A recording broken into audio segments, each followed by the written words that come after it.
11:13 en toda la Argentina. Continuamos nosotros con el programa y en este caso vamos a cambiar un poco el tema de la discusión y vamos a hablar un poquito acerca de un hecho que ha sucedido hace 25 años aquí en el Puente General Belgrano, una actuación de gendarmería que dejó 2 fallecidos y más de 50 heridos en este caso, en lo que muchos señalan que de alguna manera fue el inicio también de lo que fue terminó siendo a nivel nacional la crisis del 2001, ¿no? Muchos lo mencionan como uno de los primeros lugares en donde la cuestión económica y social empezó a eclosionar y obviamente generó esta disputa que, como digo, tiene también lamentablemente 2 fallecidos. Muchos correntinos recordarán, o yo por lo menos tengo el recuerdo de la situación, no tan puntual, pero sí después de las famosas cruces, ¿no?, que uno puede encontrar ahí en Avenida 3 de Abril, lugar en el que hoy a las 7 de la tarde justamente va a haber un acto de memoria por Mauro y Francisco, que son las 2 víctimas que dejó esta represión por parte de Gendarmería Nacional. Vamos a hablar con Diego Vigay, él es fiscal, en este caso también. Nosotros hace un tiempito atrás hablábamos acerca de la situación de Napalpí, de Chaco en este caso, y bueno, hoy vamos a tratar de conocer un poquito más para aquellos que por ahí no tienen tan fresca la memoria en torno a esto. ¿Qué fue lo que terminó pasando finalmente 25 años atrás, allá por 1999? Diego, ¿qué tal? Buen día. Fabián te saluda aquí del Litoral Radio, gracias por atendernos. Muy buenos días, Fabián, ¿cómo te va? Muy bien, bueno, queriendo tomar contacto con vos un poquito para conocer dónde te encontraba esta situación, por ejemplo, a vos hace 25 años, y por qué también es importante que hoy estemos recordando esto que pasó. Bueno, yo por ese entonces era estudiante del último año de la carrera de abogacía, de la Facultad de Derecho de la UNE. En ese marco es que ya a principios del 99, también en algún caso a fines del 1998, participábamos de las movilizaciones de trabajadores públicos, fundamentalmente los docentes, en solidaridad con el reclamo que venían llevando adelante por el retraso en el pago de sus salarios.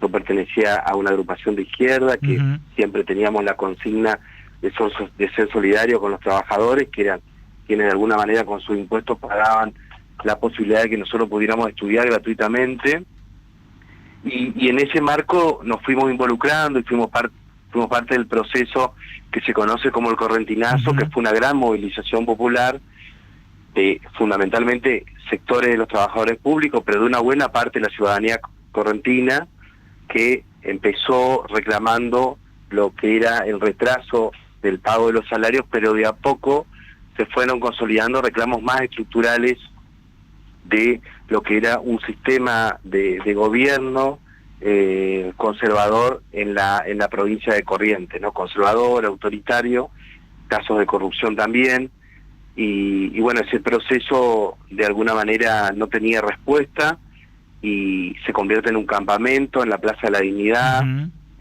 o la Plaza del Aguante, en la Plaza 25 de Mayo, frente a Casa de Gobierno, eso en el mes de junio.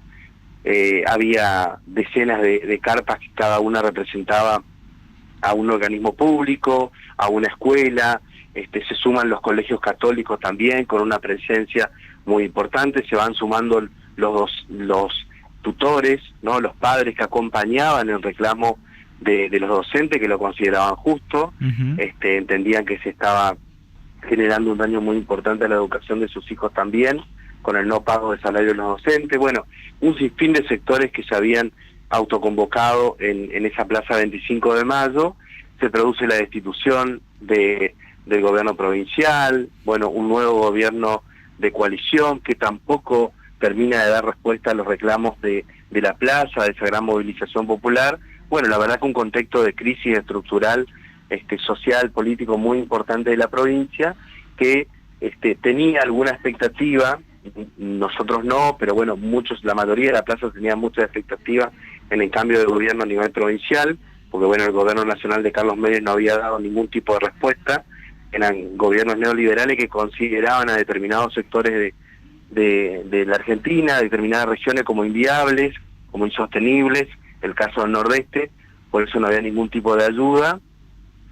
Y bueno, asume el gobierno de la Rúa, la presidencia de la Rúa, el 10 de diciembre, el movimiento popular del Correntinazo hace un corte de puente por tiempo indeterminado, tratando de establecer un diálogo con el nuevo gobierno nacional que se establecía, que era el único que podía resolver el conflicto, y bueno, lamentablemente, día después se toma la decisión desde el gobierno nacional de desalojar el puente General Belgrano con el escuadrón de Gendarmería de Rosario, denominado los Rompehuesos, que era un grupo especial para reprimir el conflicto social. Ya había actuado en distintos lugares del país.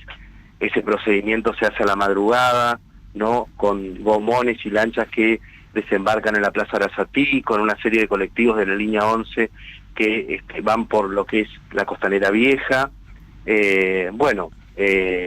Explotan el ADP que estaba por la avenida Costanera, provocando un corte de luz en toda la zona a la madrugada.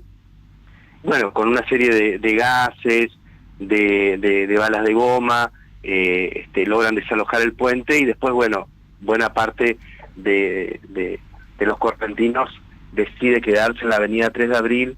Era mucha la gente que estaba en ese momento, y en un punto determinado, ya cuando se inicia la mañana, muy temprano, empiezan a disparar con balas de plomo la gendarmería sobre toda la gente que estaba en la avenida 3 de Abril, digamos, ¿no? Eso fue durante varias horas. Tiraban andanadas de gases lacrimógenos para encubrir, de alguna manera, entre comillas, los disparos de arma de fuego que venían después de esa andanada, cuando se armaba una cortina de humo. Se escuchaban los disparos sistemáticamente, y bueno, 2 o 3 personas eran heridas. Parece ciencia ficción, pero lamentablemente pasó en plena democracia en la Argentina, en Corrientes. Se provocaron 50 heridos de arma de fuego, está la lista, fueron atendidos en los hospitales públicos de Corrientes, y lamentablemente asesinaron a 2 chicos muy humildes que estaban esa mañana en la esquina de Chaco y 3 de Abril, ¿no? Vos sabés que yo tengo el recuerdo bueno, yo en el 99 tenía 7 años. Y me acuerdo, por ejemplo, de esto que vos mencionabas, ¿no? La Plaza del Aguante y demás, porque mi mamá era docente, entonces pasé un fin de semana, un par de días ahí, pero me acuerdo del momento en el que, bueno, se conoce la noticia de los 2 fallecimientos, en este caso, en lo que era en ese momento esta batalla que se había dado de represión en el puente, y después lo que me generaba pasar por la zona. Digo, hoy quizás aquel que mira la ciudad ve las palmeras y hay como un poco escondidas las 2 cruces, ¿no? Pero antes, cuando las palmeras no estaban, era como que se veía un poquito mejor todo, y vos tenías presente que algo ahí había pasado, pero no, insisto, yo a mis 7 años no era consciente de lo que se había generado, ¿no?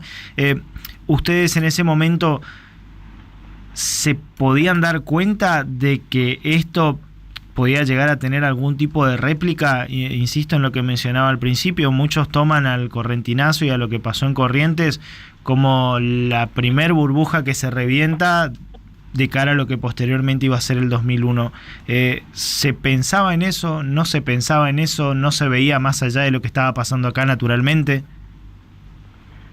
Bueno, después de producida la represión, la dimensión que tuvo, ¿no?, que fue como el acto de presentación en la sociedad argentina del gobierno de Fernando de la Rúa, ¿no?, su primera acción importante de política, reprimir de esa manera, mansalva, con disparos de arma de fuego. Hoy uno se imagina cualquier protesta en la Argentina y se disparara con arma de fuego sobre la movilización durante 2 o 3 horas, y si produjeran varias muertes y 50 heridos, la verdad que se generaría una gran crisis, y bueno, seguramente los responsables no les sería fácil el costo de provocar una situación de esas características, ¿no? Lamentablemente en ese caso no pasó nada.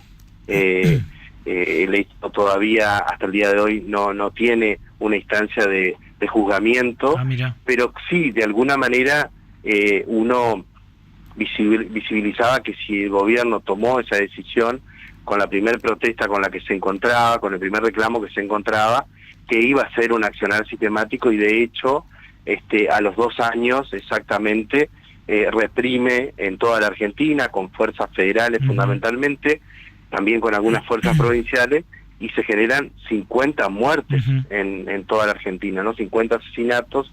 En ese caso sí, hace poco tiempo atrás hubo una sentencia y que quedó firme finalmente hace muy poco, y las personas responsables de ese operativo a nivel nacional están detenidas y cumpliendo una condena en este momento, ¿no? ¿Y por qué pero no? sí, de alguna manera se dimensionaba que era un gobierno que no iba a dudar a la hora de recurrir a la represión y fundamentalmente a los disparos de arma de fuego, algo que está absolutamente prohibido. Sí, claro. y que es inconcebible que se produzca una represión de esas características, que claramente tiene el objetivo de disciplinar a la protesta social, de generar muertes para que se siembre el terror, ¿no? Yo creo que esa mañana era lo que se pretendía, desalojar a como dé lugar la avenida 3 de abril generando algunos muertos. No se explica de otra manera. Claro, la gente se quedó durante varias horas, entonces seguían disparando, ¿no? Perdón. No, decía como elemento de disuasión o de tratar de amedrentar la protesta que se estaba realizando. Así es. Pero Diego, sí, pienso en lo que mencionabas vos, ¿no? De que por ahí todavía no se saben los responsables. ¿No se ha podido avanzar en esa cuestión, en lo de la judicialización? ¿Están en ese proceso? ¿Por qué todavía no se ha logrado llevar esto a la justicia? Existe una causa. Tuvo alguna instancia de Corte Interamericana, alguna instancia de arbitraje también con el gobierno argentino, de reparación a las víctimas, que bueno, que prácticamente en todos los casos han visto cómo se incidió ese tipo de herida de arma de fuego en sus trabajos, en sus vidas, en sus estudios. Hubo algunas personas que fallecieron años después por secuelas de esos disparos. Son heridas que se produjeron fundamentalmente entre el cuello y la cintura. Sí. Eso no fue casual, eran francotiradores que claramente sabían dónde ponían sus disparos. Y bueno, es algo que está pendiente, por eso hoy hay una autoconvocatoria en las dos cruces a partir de las 19 horas. Se sigue reclamando justicia por Mauro y Francisco. Los familiares han hablado en algunos medios en estos días, siguen esperando esa justicia, y aparte la reconstrucción de la memoria histórica de lo que fue quizás la movilización social más importante de Corrientes desde la vuelta a la democracia, porque bueno, hubo un estado de conciencia, de toma de conciencia de muy importante de un montón de actores sociales que de alguna manera desconocíamos o desconocían cómo era el funcionamiento del Estado, cuál era la responsabilidad de los funcionarios, la posibilidad de peticionar públicamente, de ejercer la ciudadanía. Hubo un ejercicio de ciudadanía muy importante en el año 99, y creo que son mecanismos más allá del voto, que es la herramienta principal en una democracia, también de participación ciudadana, que son muy saludables para profundizar nuestra democracia, el ejercicio de los derechos, y bueno, que lamentablemente tuvieron en este caso una respuesta por parte del Estado típica de lo que podría ser una dictadura militar, ¿no? Pues fue un operativo de esas características que no tiene nada que ver con un Estado democrático, ¿no? 7 de la tarde, entonces va a ser el encuentro ahí en las dos cruces, en la jornada de hoy. De alguna manera, ¿cómo se va a desarrollar la actividad? Bueno, fundamentalmente quienes están convocando propusieron una radio abierta, y seguramente estará la palabra de varios de los actores de ese tiempo. Hay referentes muy importantes, como el caso de Lucía Abad, de los docentes autoconvocados, los docentes católicos. Hay referentes de la prensa de esa época, como Mónica Colunga, Hilda Pressman, también de los autoconvocados. Bueno, los familiares. Hay muchos referentes que en transcurso de todo este tiempo han ido contando, reconstruyendo lo que fue la historia del movimiento del correntinazo del 99 y ejerciendo la memoria histórica, ¿no?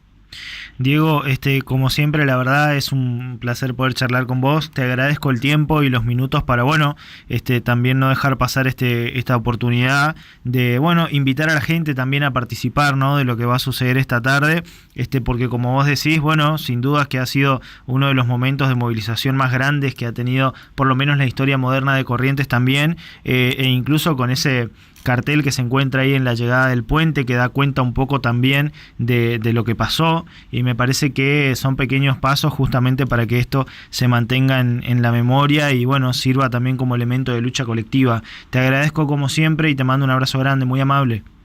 No, muchísimas gracias a vos, un gusto, hasta luego. Diego Vigay charlaba con nosotros, él, en este caso siempre aportando en este sentido desde su experiencia también, como él nos comentaba, 25 años atrás estaba finalizando la carrera de Derecho en la Facultad de Ciencias Sociales y Derecho aquí de la Universidad Nacional del Nordeste, y un poco fue el momento en el que la cuestión social aquí en la provincia estaba complicada, ¿no?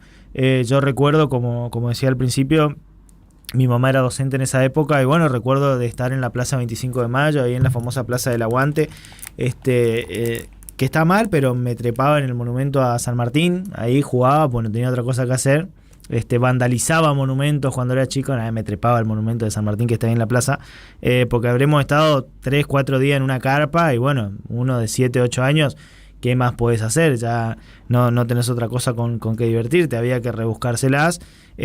Pero recuerdo que el caso de lo que sucedía en el puente también fue noticia porque, por ejemplo, se dio la cobertura de Jorge Lanata, cuando nadie hablaba del tema. Fue el famoso año en el que todos pasamos por decreto, ¿sí?, por así decirlo. Yo debo ser la única que no pasó por decreto en esta provincia. Ah, bueno. Porque en la escuela a la que yo iba, yo estaba en Virasoro en ese momento, las maestras adoptaron un plan de lucha de vamos a ir todos los días. Ok, digamos. Sí, yo pasé por decreto, segundo grado.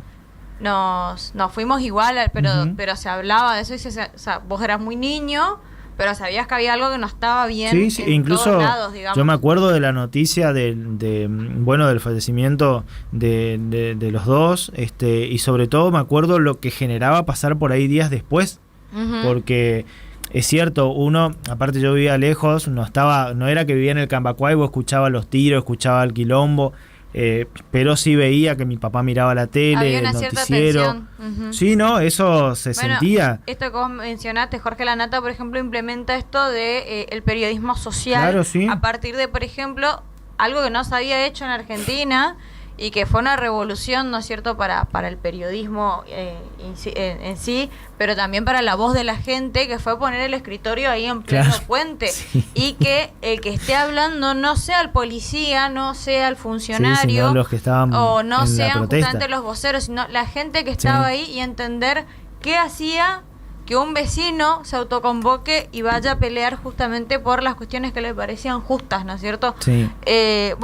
Veíamos ahí en las imágenes que amablemente nos pasa Darío, los estudiantes autoconvocados, los docentes, los trabajadores, los jubilados. Fue realmente como una congregación que hoy quizás vemos, ¿no es cierto?, luchas sociales, porque hay un montón de cuestiones que siguen siendo muy injustas, pero es como que las vemos quizás un poco más disgregadas, ¿no es cierto?, como la marcha de los estudiantes, la marcha del sindicato. Acá fue un cúmulo de personas, que pocas banderas, muchas más banderas argentinas, es que y todavía no, mucha que de Neique Corrientes, por ejemplo, todavía no se había politizado las organizaciones sociales, digamos, eran como un reclamo genuino, el nacimiento genuino. Una lucha colectiva por algo que estaba afectando a todos. Y me parece que... ¿Cómo lo viste, Darío? Vos sos un poco más grande que nosotros.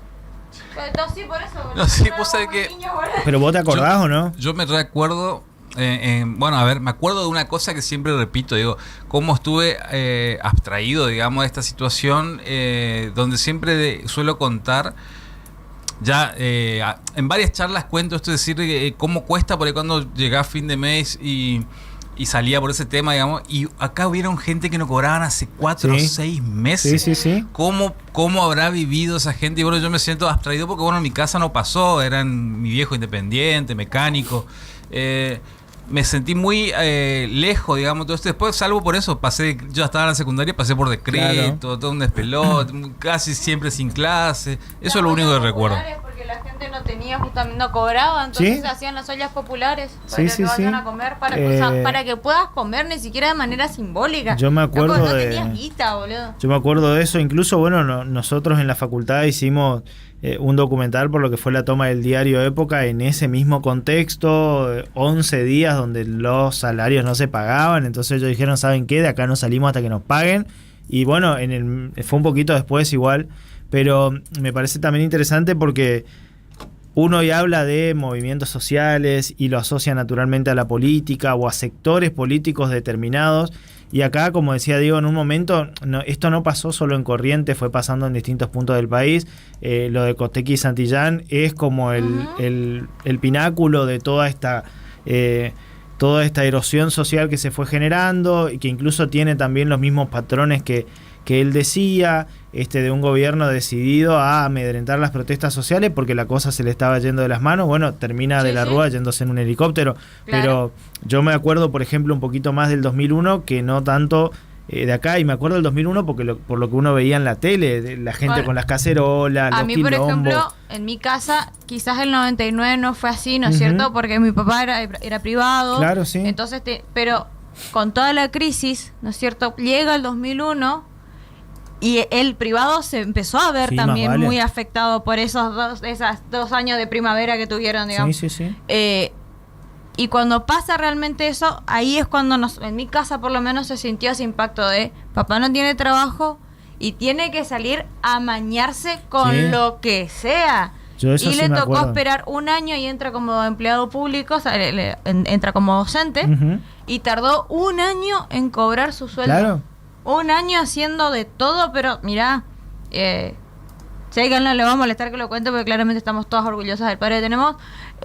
Mi papá vendió desde ropa de segunda marca hasta preparó hamburguesas, se iba en bicicleta al aserradero, hizo changas, cortó pasto, Sí, más vale, se todo amañaba. para que nosotras tengamos todos los Sí. días un techo y un plato de comida en la mesa. Yo tengo represente la cuestión de los salarios porque, bueno, uno era chico, si bien yo no cobraba nada, veía lo que era mi mamá, ponele, que le pagaban la mitad de su sueldo en pesos y la mitad en cuasimoneda, ¿no? En Secacor. En Secacor y en Lecop. Secacor, y acá se veía más quebracho por la cercanía con en el Chaco. interior había más Lecop, por Y, ejemplo. es que el Lecop era la cuasimoneda federal. Después cada provincia tenía la suya, ¿no? Claro, a mi papá le pagan la mitad en pesos Claro. y la otra mitad en Secacor y en Lecop. Digo. Después ya esa mitad y mitad fue cambiando y era un poquito más en Secacor, menos en peso. Después ya era un poco más en Secacor, cada vez menos en peso. Y costaba un poco, porque aparte llegó un momento en donde el Secacor valía lo mismo. Y después ya ni el kiosco te aceptaba, porque No. me acuerdo mi mamá me decía, tomá, comprate lo que quieras, pues me daba Secacor para sacarse el Secacor de encima Claro. y poder manejar el peso. Y llegó un punto en donde yo, por ejemplo, no sé, con 5 pesos me compraba 5 chupetines, por poner un ejemplo, pasaron un par de meses y yo con esos 5 pesos me compraba 3 chupetines. Bueno, en el Ya no me pueblo, tomaban lo Secacor. mismo. En el pueblo, Claro, con los incluso, 5 Secacor. con tal de conseguir los pesos, digamos, pero no querer agarrar los Secacores y el Lecop, hubo un supermercado que nunca, o sea, claramente recontra ilegal, pero bueno, había que amañarse una Más manera de vale. subsistir. El supermercado en donde mi papá hacía justamente las compras, y en ese momento trabajaba todavía con una forestación y había que llevar los víveres, ¿no es cierto?, a la gente del campo y demás.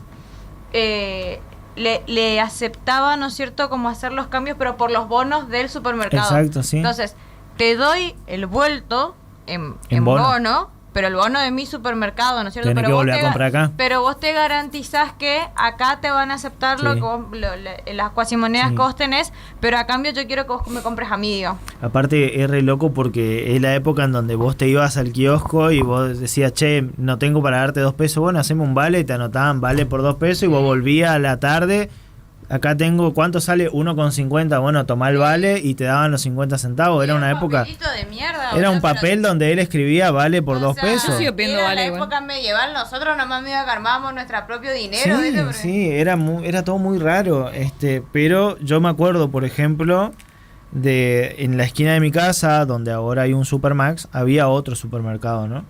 Eran supermercados mix, El mix. era El El supermercados mix era mix. uno de los que hasta lo último te aceptaba el Secacor. Exacto. ¿Qué pasó? empezó esta locura, ¿no? De la inestabilidad, la desesperación de la gente, empezamos a ver saqueo. Un montón de gente que se enterró con el Secacor, ¿Sí? porque te acordás que había no sé qué idea económica que decía que el bono después el Estado iba a reintegrar con un porcentaje mayor. Y mucha gente empezó a guardar. Sí. A ahorrar, sí. Y compraba Secacor. Sí. A por menos, obviamente, si vos le dabas 10 Secacor, te daba 9 pesos. Claro, ¿no? sí, Así. sí. Pensando que aparte de esa diferencia, después, no El sé plus. qué movida de haber económica que te iba a terminar ganando. Que creyó que porque depositó dólares iba a recibir Claro, dólares. sí. Bueno, eso te iba a decir hoy cuando decía que yo más recuerdo eso del 2001, 2002, qué sé yo, el Secacor. Y después, mi generación, yo, todo el mundo se fue. Pero no era que se fue fulano acá, no, se iban familias enteras. Claro. Yo digo, todos mis amigos están en Claro, España. sí, todos, sí. novia, todos se fueron. Me quedaron contados con los dedos. Pero no era que se iba él, se iban Toda la familias familia. o grupos de amigos enteros se iban. Sí, porque dentro de todo el uno a uno Sí, te no, permitía, si vos tenías un poquito de plata, comprar pasaje y chau, te va. No, Un montón yo de me gente acuerdo se de la fue. reunión de familia en donde mi papá nos sentó a todas, o sea, mi mamá, mi hermana y yo. Y ahí nos dijo que había que tomar una decisión, pero nos hizo elegir, nos contempló como familia para elegir qué hacíamos. Si nos íbamos a otra provincia, si aguantábamos, si él probaba a conseguir otro trabajo, pero era como, esto es una decisión de familia. Y me pareció, más allá de que éramos muy, muy niñas, ¿no es cierto? Pero esto de entender que la situación era muy difícil y esta frase de, bueno, ante situaciones desesperadas, medidas urgentes. Y nosotros tuvimos que entender que había un adulto, una adulta, y los dos se estaban esforzando un montón y nosotras teníamos que colaborar. Por ejemplo, él nos explicó de manera adulta, no nos hizo el versito ni nada, nos dijo, mira, no hay plata para juguetes, no hay plata para esto, no hay plata para lo otro. Y hubo que entenderlo. Y así se pasaron cumpleaños, por ejemplo, así Sí, se claro. pasó Navidad. Sí. Así se cortó el cable, por ejemplo. Nosotros dejamos de ver cable y lo único que enganchábamos era el canal de las estrellas por una antena malea que inventaron y ahí pusieron arriba el techo. Pero bueno, la novela al menos la podíamos mirar. Claro, yo me acuerdo de ese súper porque en un momento estaba jugando en la calle y la gente empezó a venir corriendo desde allá con cosas. Empezaron a saquear el supermercado. No tenía, ahora vos pasás por ese súper y tiene rejas afuera. Pero antes no tenía. Antes era todo el vidrio, nomás el blindex. ¿Qué súper es? ¿Cómo? No, ahí por Sarmiento, frente al lado de la Figuerero, cruzando la Figuerero. Sarmiento, digo, por... ahí cerca de las 1000, digamos. Y yo me acuerdo que yo salía a la calle y me acuerdo de ver a mi vecino con un carrito. Venir con un carrito corriendo lleno de cosas. Y decía, ¿qué está pasando? Claro, todo el mundo se estaba yendo a saquear el supermercado. Obviamente yo me fui a mirar, porque chusma, pues chiquito, chismoso. bien. No terminó en nada porque Periodista de vocación. me fui a chusmear con mis amigos y era increíble la gente cómo sacaba sí. cosas. Porque aparte La ahí verdad. se sacaba mercadería porque pocos eran los hipermercados los que tenían electrodomésticos. Claro, Sí. hoy El supermercado te era saquean y te mercadería van a nomás. llevar. Claro. Hoy Hoy te vos saquean ves- y te van a llevar si pueden Hoy ves una un PlayStation. claro, es como el de Farmar ese que pasó hace un no sé Claro. cuánto que sacaban las teles, todas esas Nadie, cosas. que- nadie saquea por hambre, Claro, digamos. sí. O Viste que en sea, las películas yankees, normalmente en Navidad, se ve esto de, no gente saqueando, sino la locura de ir a conseguir Sí. el regalo de última hora y todos corriendo con carritos y llenando de Era una regalos. locura eso. Era una locura. Y un vecinito, me acuerdo, había dicho, viendo en la casa de la vecina, había la tele puesta, ¿no es cierto? Y estaban mostrando un saqueo. Y había una persona que corría, ¿no es cierto? Con un changuito lleno de mercaderías, algo así. Y mi vecinito en su total inocencia había dicho, mirá, como en la película. Claro, Y él sí. estaba pensando que lo que estaban haciendo en realidad Comprar regalos. era comprar regalos, Sí. digamos. Y nosotros, nuestra inocencia era como, ay, sí, mirá, debe ser eso. Onda, hay oferta en el supermercado, por Claro. eso están trayendo mucho, ¿no? Bueno, yo sí me daba cuenta que, Hasta que ahí estaban nos dimos saqueando cuenta todo.